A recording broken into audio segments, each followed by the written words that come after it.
சுயன்பம் அப்படிங்கிற அந்த மாஸ்டர்பேஷன் பற்றி நம்ம இன்றைக்கி பேசிகிட்ருக்கோம். அதை பற்றி ஒரு இன்ட்ரெஸ்டிங் டீட்டெயில்ஸ் உங்களுக்கு கொடுக்கலான்னு தான் இன்றைக்கி நம்ம இந்த வீடியோஸ் பண்ணிகிட்ருக்கோம்.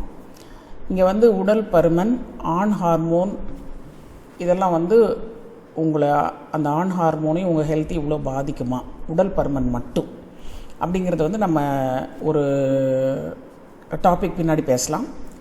பட் இன்றைக்கு நம்ம பேச வந்திருக்கிறது சயின்ஸ் ஆஃப் எக்ஸசிவ் மாஸ்டர்பேஷன்.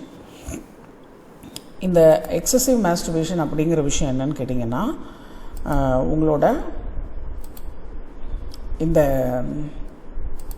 சுயன்பத்தினால என்னென்ன பண்ணும் பொழுது உங்களுக்கு என்ன ஆகுதுன்னு கேட்டிங்கன்னா, உங்களோட இங்கே பார்த்திங்கன்னா பிரெயின் இருக்குது.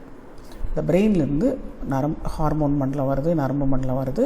அது உறுப்பை தாக்கும்.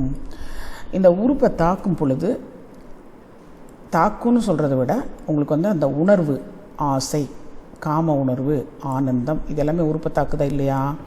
தாக்குன்னு சொல்லும்போது அது ஒன்றுமே நெகட்டிவாக நினச்சிக்காதீங்க. அது பாசிட்டிவ் சைன் அப்படிங்கிறது வச்சுக்கலாம். எப்போ நம்ம லிமிட்டாக பண்ணும் பொழுது வைங்க. அந்த டெய்லி அஃபேர்ஸ் நீங்கள் பண்ணணுமா வேண்டாமா?